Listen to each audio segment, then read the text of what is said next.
C'est l'heure de vous informer. Bienvenue au 19h30 de Congo 26 Télévision. Voici ses principaux titres. Médiation angolaise, Luanda est-il devenu la capitale des échecs diplomatiques? La question vaut son pesant d'or après un nouveau rendez-vous manqué entre les protagonistes de la crise congolaise. Les M23 et autres terroristes n'ont pas fait le déplacement de l'Angola. Paul Kagame au top de l'actualité. Voici 30 ans pour l'hécatombe humanitaire dans l'Est de la République démocratique du Congo se voit déplumé par l'Union européenne qui a fait pleuvoir des sanctions contre des officiers membres de la cour de Kigali. Vous aurez les détails dans cette grande édition d'information. Et puis, sanctions contre le Rwanda, des eurodéputés très engagés pour une cause juste saluent les mesures mais exigent plus. Vous les suivrez dans cette édition. Voilà tout pour les sommaires. Mesdames et messieurs, merci de votre fidélité. Dialogue direct de Luanda, autre tournure dans l'affaire. Le M23 FC annule sa participation aux négociations censées être ouvertes ce mardi 18 mars 2025 en Angola sous la médiation de João Manuel Gonçalves Lorenzo.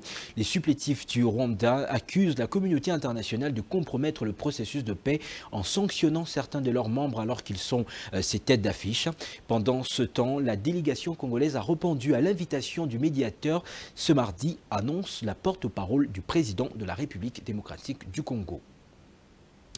Des voix s'élèvent quelques heures après les refus du M23 et de l'AFC sous la dictée du Rwanda de participer au dialogue de Luanda. Pour certains, le mort-né de Luanda oblige de recourir au schéma des religieux. Pour d'autres, par contre, il conseille de privilégier les fronts militaires. Corneille Trésor Tambia a approché les deux camps. Alors que l'initiative du médiateur angolais avait redonné espoir à l'opinion, le mort-né de Luanda plombe le moral de ceux qui croyaient en lui, malheureusement. À l'opposition, l'ancien député national, Ados Ndombasi, qui dit ne pas être surpris par la position de supplétif de l'armée rwandaise, appelle plutôt tout le parti concerné à soutenir la démarche de la SENCO et l'ECC, qui selon lui reste la meilleure approche dans le contexte actuel. Nous ne sommes pas étonnés du côté Alternative 2028. Nous pensons que Luanda était une approche maladroite.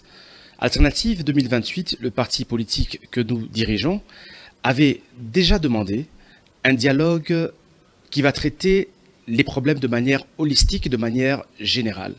Et non de placer deux personnes qui font se regarder en chien de faïence pour trouver des solutions à cette crise humanitaire qui frappe la République démocratique du Congo depuis 30 ans, plus de 10 millions de morts. Donc nous disons ceci, qu'il est important aujourd'hui de mieux placer le cadre d'expression et nous pensons aujourd'hui que l'approche des pères spirituels ECC et SENCO est la meilleure approche pour traiter cette solution. Parce que vous devez savoir qu'il y a deux parties importante, la partie internationale avec ces pays qui agressent de manière régulière la République démocratique du Congo, je cite l'Ouganda, le Rwanda, mais aussi le Burundi.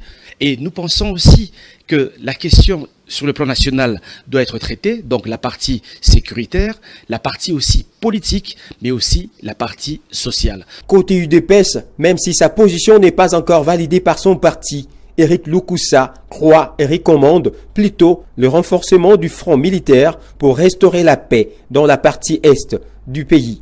Car selon lui, le dialogue avec le M23 n'aboutira à aucun résultat positif. Le président de la République l'avait bien mentionné que le M23 ne vont plus accepter le dialogue de Luanda. Parce qu'ils savaient qu'ils sont dirigés par le monsieur Paul Kagame. Ce n'est pas la question de l'Union européenne, la question des sanctions, mais ils savent ce qu'ils font à l'est de notre pays. Le dialogue direct avec le M23 ne vont pas aboutir. C'est l'option que nous pouvons faire aujourd'hui dans notre République, c'est de faire la guerre avec les rebelles du M23. À la médiation de nous fixer sur la suite de son approche, après ce deuxième camouflet qui pousse certains analystes à surnommer Luanda comme capitale des échecs diplomatiques. Pour avoir dénoncé la déstabilisation de la République démocratique du Congo à travers les multiples violations de son territoire national, le régime de Paul Kagame s'en prend à la Belgique avec une décision surprise de Kigali qui a rompu ses relations diplomatiques avec Bruxelles. Détails dans ce récit rendu par Ebenezer Bwanga Wenamoyo. C'est un tournant décisif après 30 ans d'une dictature taxée des visionnaires par ses soutiens occidentaux, mais qui a commandité le plus grand génocide en RDC et le pillage de plusieurs ressources minières. Paul Kagame s'est croyé protégé éternellement. Avec une énergie de l'erreur, il réagit sans frein. Les diplomates belges expulsés de son pays et la Belgique accusée de diffuser des mensonges et de manipulations dans le but de déstabiliser le pays et la région. L'homme fort de Kigali et maître de la sous-région des Grands Lacs a étalé ces derniers jours sa grande faiblesse depuis 30 ans de son règne à la tête du Rwanda. La rupture des relations diplomatiques avec un pays comme la Belgique fait penser au dernier moment du déclin de feu maréchal Mobutu après 32 ans de son règne sans partage. Il faisait porter au gouvernement belge de l'époque la responsabilité de ses propres erreurs. Mais le président rwandais a tort et il le sait. S'il y a une souveraineté aujourd'hui violée, c'est bien celle de l'Est du Congo, riche en terres fertiles et en minéraux, et en aucun cas celle du Rwanda. Le rapport qui se multiplie atteste clairement la responsabilité de Kigali dans la déstabilisation délibérée d'un territoire voisin. Kagame ne peut pas mentir à tout le monde, tout le temps quand la vérité éclate en plein jour. Sanctions contre le Rwanda. Par ailleurs, la Belgique est à l'origine des sanctions européennes décrétées contre le Rwanda, mais votées à l'unanimité des États membres. En interdisant toute entrée dans l'Union et en gelant les avoirs européens des 10 acteurs jugés responsables d'exactions en RDC, l'Europe ne fait qu'appliquer les traitements infligés à tous ceux qui violent la souveraineté d'un autre pays, qu'il soit rwandais ou russe, qui s'appelle Kagame ou Poutine. Agression de la RDC par le Rwanda et l'occupation d'une partie de son territoire, l'Union européenne a finalement décidé de prendre des sanctions contre certains officiers militaires du régime de l'agresseur et la raffinerie de l'or de Kigali. Des parlementaires européens saluent ces sanctions, mais ils exigent le retrait des troupes rwandaises sur le sol congolais et l'annulation de l'accord UE-Rwanda sur les minerais. Suivez. Enfin, c'est fait. L'Union européenne vient de se décider à prendre enfin des sanctions contre le Rwanda. Alors c'est une première étape. C'est une première étape, mais après le vote de cette résolution pour lequel on s'était battu au Parlement européen, qui condamnait clairement le Rwanda pour l'agression et les pillages qu'il fait depuis des années en République démocratique du Congo, eh bien le Conseil européen vient ce lundi de décider de prendre des sanctions très claires contre une série de responsables de cette agression et surtout aussi contre la société qui commercialise le minerai volé en République démocratique du Congo et acheté par l'Union européenne. Donc c'est un premier succès qu'il faut saluer. Mais il faut aller plus loin parce qu'une partie du Congo est toujours occupée aujourd'hui par le Rwanda qui continue ses pillages et ses vols. Alors il faut exiger le plus rapidement possible le retrait de toutes les troupes du Rwanda, des territoires congolais qu'ils occupent avec leur milice, le M23.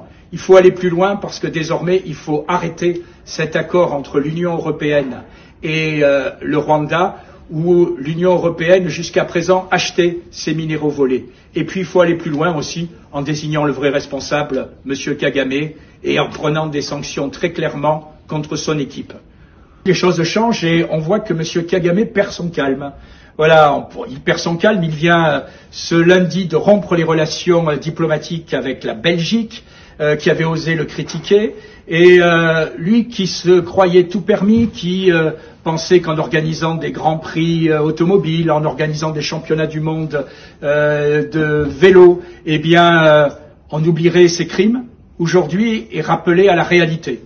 Alors, il faut tout simplement que le Rwanda respecte ses voisins, et cette première vague de sanctions est un bon signe, mais il faut continuer, ou alors tout simplement il faut que le Rwanda, le plus vite possible, revienne à la raison et que la paix revienne dans la région. En tout cas, vous pouvez compter sur notre insistance et notre volonté de ne rien lâcher et de continuer nos efforts.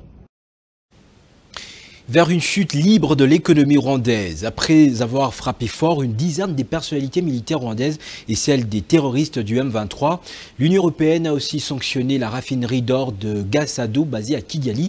L'UE juge que l'extraction et le trafic illégaux des ressources naturelles de la partie est de la République démocratique du Congo contribuent à l'escalade du conflit. Ainsi, le transit de l'or par la seule raffinerie de Gasado contribue à l'exploitation illicite de l'or via le Rwanda. Conséquence, cette raffinerie d'or exploite les conflits armés, l'instabilité et l'insécurité en République démocratique du Congo par le commerce illicite de ces ressources naturelles. Décidément, l'étau se resserre sur Paul Kagame. Le dirigeant rwandais admet devant son peuple que des temps difficiles s'annoncent. Il a averti ses propres citoyens de la famine à venir, les difficultés économiques et la dure réalité des sanctions qui vont frapper de plein fouet. Il a ainsi demandé à ses citoyens de serrer la ceinture, prédisant les difficultés économiques auxquelles son pays allait être confronté. Dépendant de l'aide occidentale à 60%, 30% de minerais pillés en République démocratique du Congo et à 10% seulement de l'assiette des taxes et des impôts, l'économie du Rwanda est par terre.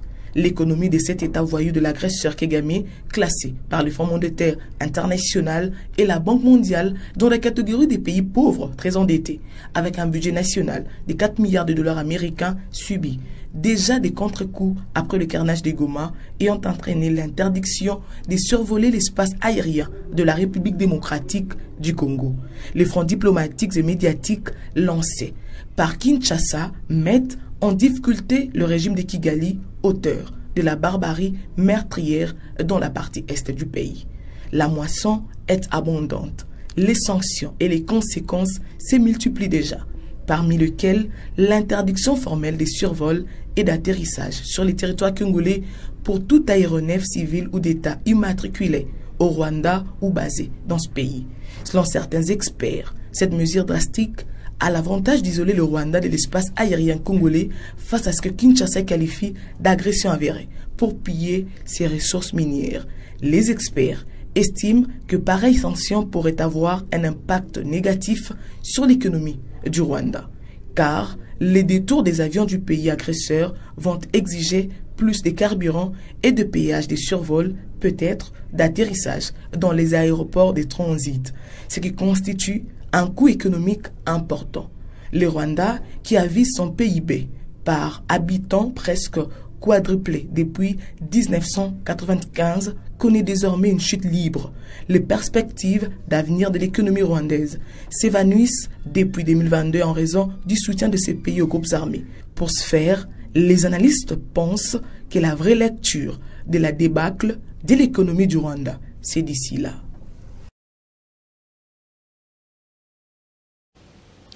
À Bunia, chef-lieu de la province de l'Ituri, il s'observe un mouvement de déperdition scolaire à cause de l'insécurité. Beaucoup de parents avaient récupéré leurs enfants dans des écoles publiques, une situation qui impacte négativement sur le déroulement des activités scolaires. Joël Balinda a effectué la ronde de certaines écoles de la ville. Regardez. Ce mouvement à cascade de la population a été constaté depuis le mois de février dernier. C'est la suite aux rumeurs et de messages devenus viraux sur les réseaux sociaux pour une probable attaque de la ville de Bunia par les groupes armés. De parents des élèves étaient venus récupérer ces derniers pour les inscrire ailleurs. Triste, vous savez, il y a un mouvement désordonné que nous avons observé. Au sein de l'école, nous avons aussi trouvé qu'il y a quelques cas de déperdition chez nous à cause de cette situation de l'insécurité. En fait, vous savez, notre province est en train de marcher à genoux depuis un certain temps, surtout sur les plans sécuritaires. Alors, cela n'a pas épargné le secteur de l'enseignement. Et je pense que si nous avons réussi ces enfants, c'est aussi dans le cadre humanitaire. Après tout, ce sont des enfants congolais qui ont besoin, qui ont droit, n'est-ce pas, d'étudier. Ce que je vais demander aux parents, c'est d'être sereins, c'est d'être informés, de venir au sein de l'école, d'avoir la vraie précision, d'avoir des bonnes précisions, pourvu que nous ne soyons pas déçus et nous ne soyons pas embrouillés par la situation qui se passe au niveau des réseaux sociaux. État à la frontière de la République ougandaise, la province de l'Ituri, le nombre de réfugiés congolais avait galopé en Ouganda suite à l'instabilité à l'est de la RDC, poussant ainsi les acteurs politiques et sociaux au questionnement. Ne titille pas dans de bonnes conditions. Carrément, il y a des endroits où les enfants ne titillent pas suite à l'insécurité. Nous craignons que ça soit une bombe à retardement, parce qu'au fur et à mesure que ces enfants ne titillent pas, ça risque de les jeter dans les rues, tel que nous voyons même dans la ville de Gouné ici. Voulant chercher à renforcer la cohésion sociale et l'unité nationale entre les communautés congolaises, souci ultime du président de la République Félix-Antoine Tshisekedi Tshilombo, les leaders communautaires se battent pour atteindre ces buts, en fait de pacifier complètement la partie est de la RDC. L'échangeur de Limité, l'un des lieux de référence de la ville de Kinshasa, perd son traditionnel éclat. Les tronçons de la route qui mène vers la foire internationale de Kinshasa est dans un état de délabrement très avancé, d'après ce constat fait par Didier Ilunga et Jaren Nkossi. Suivez. Selon les automobiles, cette artère se trouve dans un état de délabrement avancé depuis une longue période. Les autres témoignages font état d'un désastre longtemps négligé alors qu'il s'agit d'un tronçon qui sert d'accès à la municipalité de Lemba en provenance du boulevard Lumumba. La situation prend de l'ampleur lors de fortes pluies, bouleversant ainsi la circulation aussi bien pour le piéton que pour les véhicules. Nzela ebukana depuis kala tozo comprendre des ceux qui examinent parce que ezu déjà temps pena moulaï trop biso ba conducteur tozo mona passe soki mbule beti moins kutu ezalaka kutu te par rapport poto zwata moins ya roleka poto bimaka première porte kaka yango tozo senga na ba kondi ya mboka papa gouverneur azwata moi makanisi oyo kozala bien po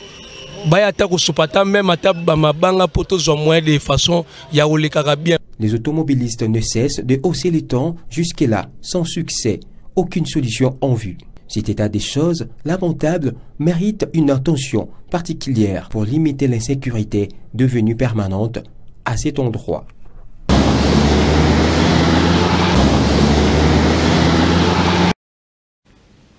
Fin de cette édition de journal. Je vous rappelle ses principaux titres. Médiation angolaise, Luanda est-il devenu la capitale des échecs diplomatiques? La question vaut son pesant d'or après un rendez-vous manqué entre les protagonistes de la crise congolaise. Le M23 et autres terroristes n'ont pas fait le déplacement de l'Angola. Paul Kagame au top de l'actualité. Voici 30 ans pour l'hécatombe humanitaire dans l'est de la République démocratique du Congo se voit déplumé par l'Union européenne qui a fait pleuvoir des sanctions contre les officiers membres de la cour de Kigali. Vous avez eu les détails dans cette édition.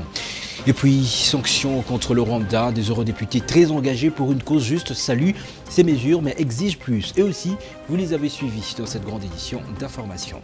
Excellente suite de programmes sur la chaîne de l'Unité nationale, Congo 26 Télévision. Notez, on ne vient pas au pouvoir pour se servir, mais pour servir le peuple. François Hollande. Mesdames, Messieurs, bonsoir.